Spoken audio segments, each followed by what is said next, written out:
Assalamualaikum warahmatullahi wabarakatuh. Perkenalkan, nama saya Aprilianti Putri Angelina, NIM 211101010023 dari Prodi Pendidikan Agama Islam, kelas A1, semester 3.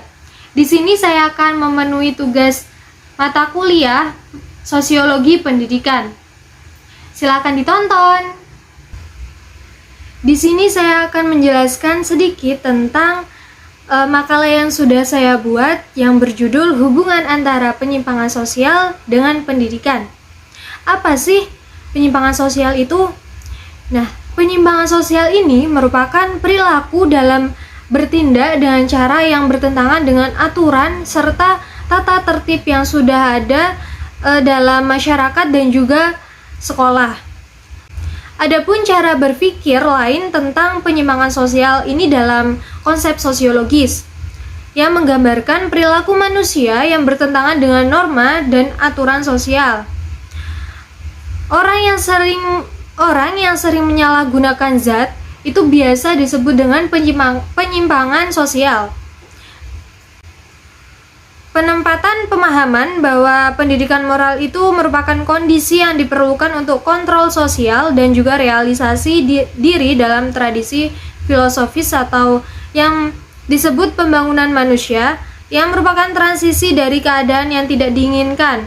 Keadaan yang lebih baik adalah cara untuk membangun intelektual atau jangkar teori dan juga praktek yang masuk akal dan praktis.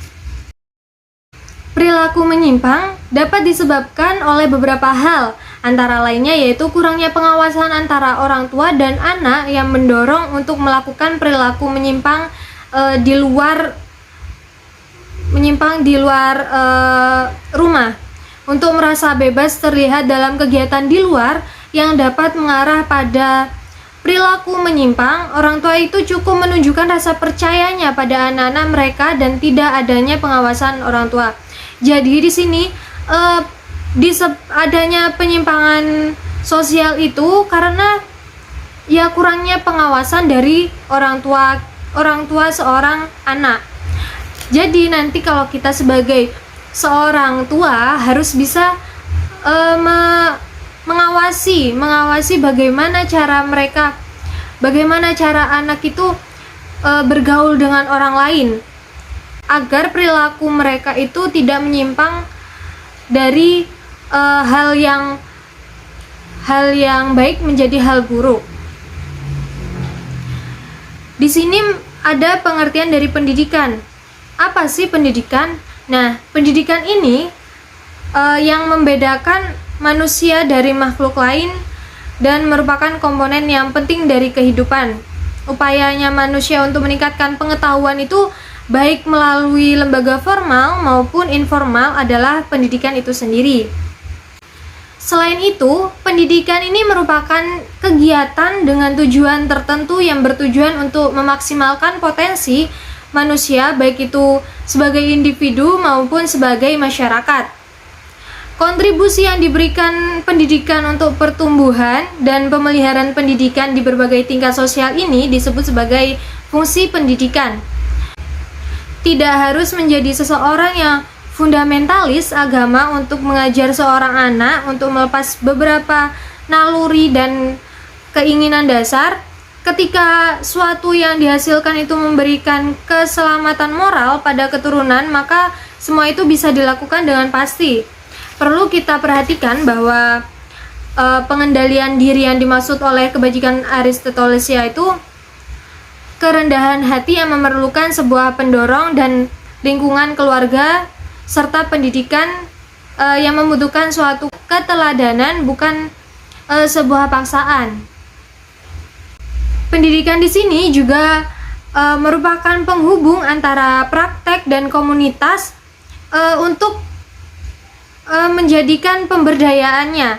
Norma di sini merupakan seperangkat aturan atau kriteria untuk perilaku individu yang didukung secara otoritatif dalam sebuah pendidikan moral.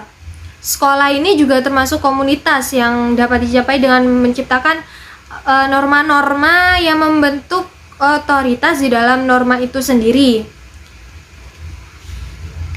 Program pengembangan pendidikan karakter berbasis bukti ini adalah metodologi pengembangan pendidikan dan prosesnya itu dianggap sebagai teknologi daripada ilmiah.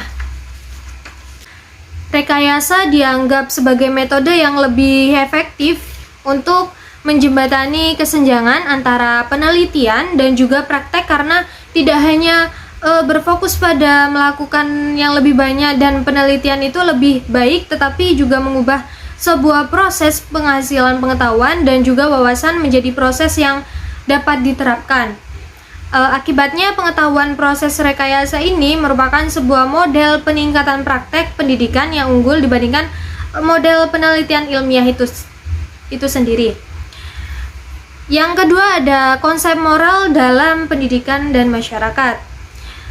Adanya konsep realitas diri ini, maka muncullah eksplorasi ide-ide yang dikemukakan oleh Socrates, Plato, dan juga Aristoteles dibandingkan dengan konsep self-reality, yaitu ide-ide konsep moral yang pada akhirnya itu berkaitan dengan teori moral. Dengan menggali dan juga membandingkan ide-ide beberapa filsuf tersebut, gagasan moral yang ada itu ditempatkan dalam tradisi filosofis dan teori moral yang didasarkan pada cara yang lebih praktis. Kebijakan praktis ini dikatakan sebagai dasar psikologi moral perkembangan kognitif Aristoteles atau teori pembelajaran sosial Aristoteles.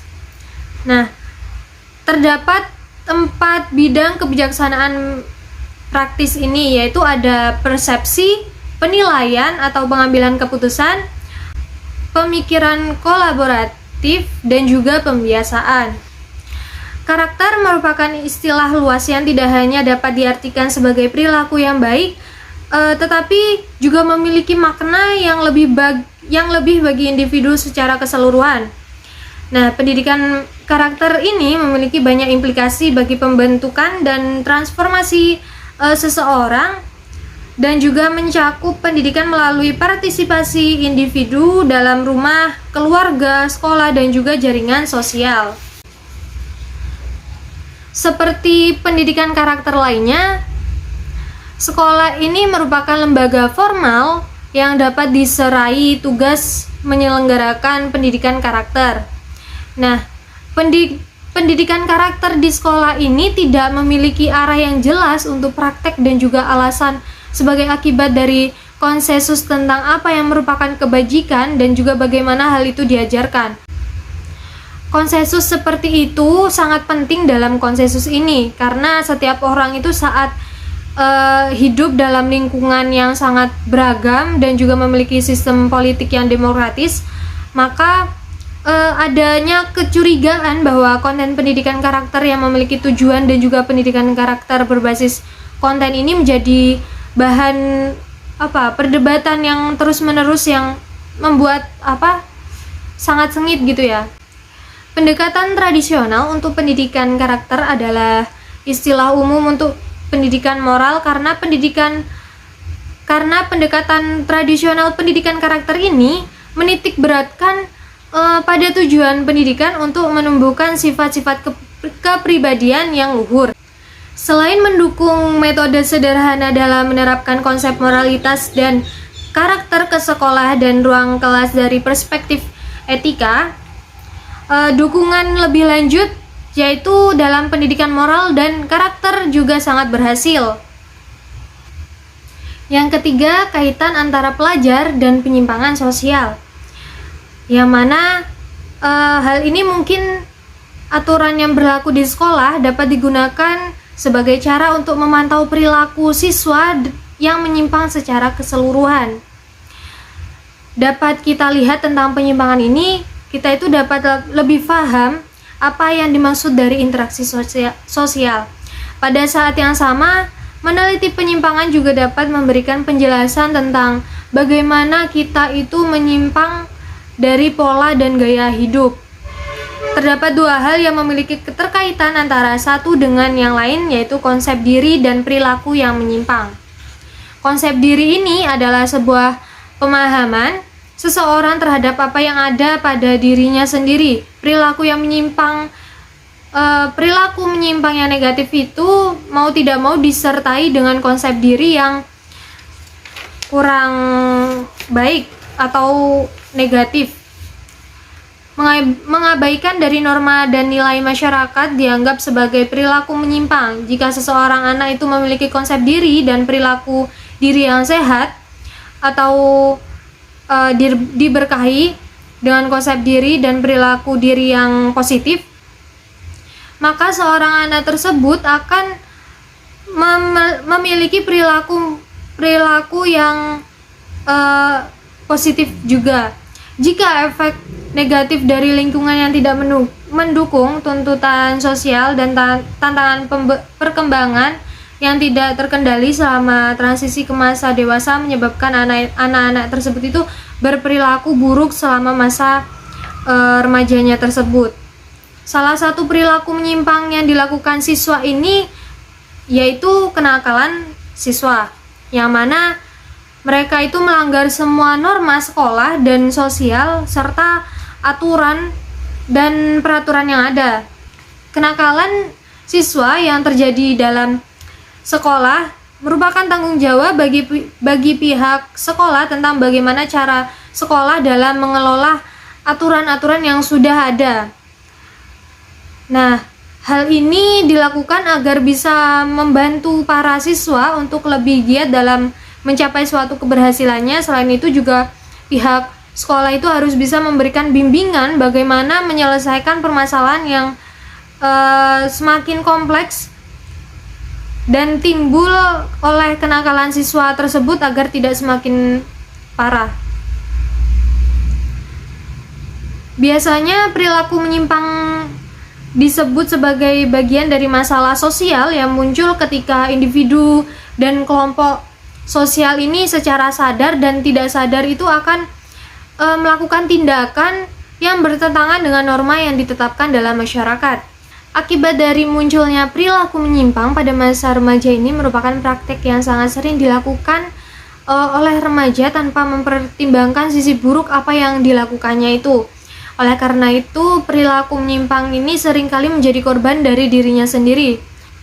Namun, perilaku menyimpang masa remaja ini bermula dari perasaan yang dimanjakan, ajakan dari teman, ataupun tekanan keluarga yang menimbulkan perasaan tertekan dan seseorang siswa itu dapat melakukan hal-hal yang bertentangan dengan norma tersebut dan juga hukum Indonesia. Kehidupan remaja ini sering melakukan perilaku menyimpang sangat memprihatinkan bagi keluarga karena seringkali perilaku remaja ini di lingkungan sosialnya itu selalu berdampak negatif terhadap nama baik orang tua maupun keluarga di sekitarnya. Seperti terlibat dalam penyalahgunaan narkotika atau alkohol, merokok, dan juga obat-obatan. Remaja itu telah mengonsumsi bahan-bahan tersebut dikarenakan mereka merasa tidak nyaman dengan keadaan yang sangat menderita bagi mereka, sehingga mereka itu selalu melakukannya tanpa harus mempertimbangkan dampak dari tindakan mereka.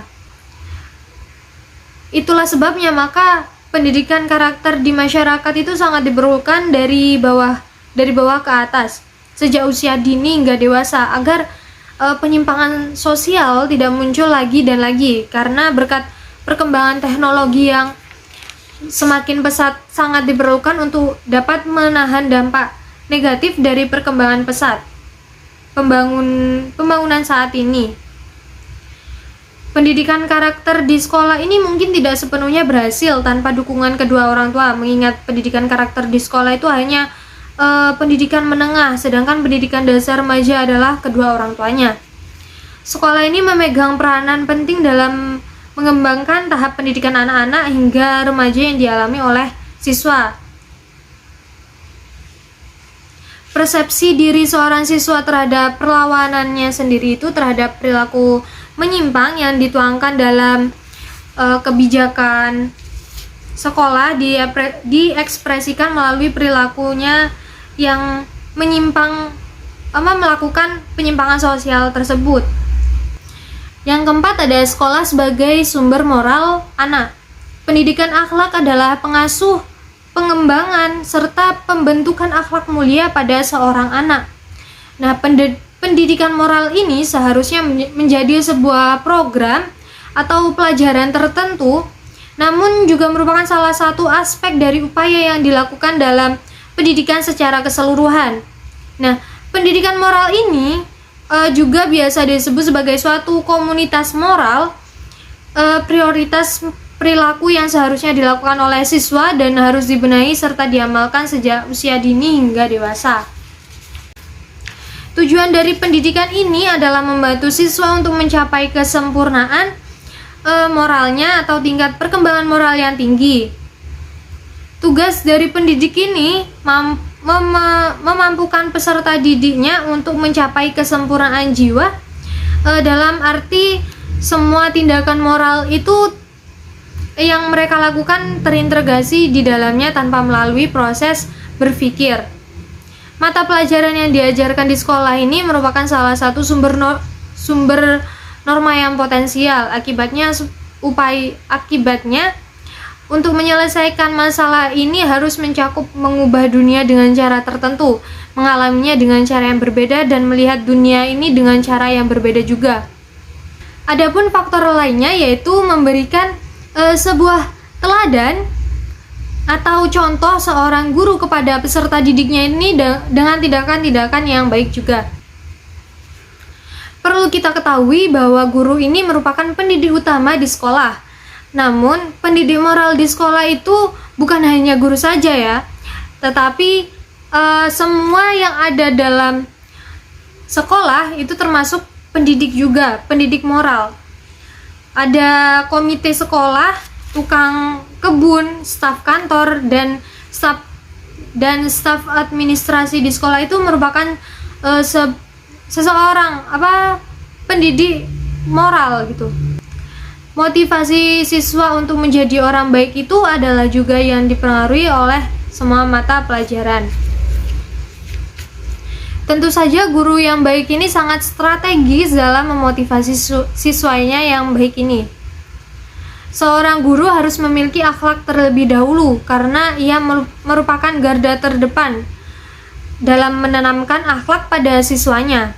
Oleh karena itu, pendidikan moral yang diberikan oleh guru ini lebih mungkin untuk diterima dan juga ditiru oleh para siswanya.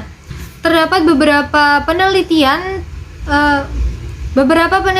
telah menunjukkan bahwa itu berhasil ketika orang dewasa itu secara langsung memberitahu anak-anak bahwa keputusan yang dibuat dengan niat yang benar ini dengan memberi mereka alasan.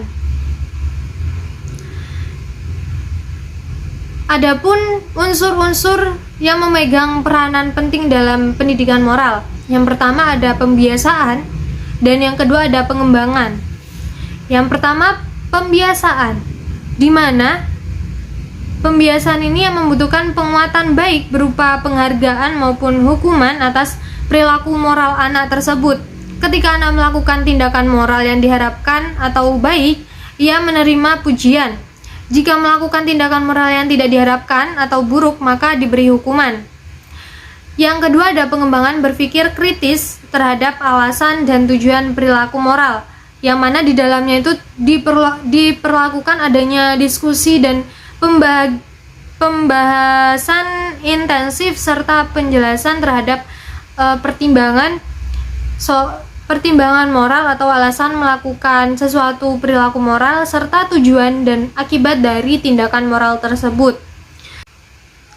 Mungkin itu saja yang bisa saya sampaikan. Kurang dan lebihnya saya mohon maaf. Wabillahi taufiq walhidayah waridho walinayah. Akhirul kalam. Wassalamualaikum warahmatullahi wabarakatuh.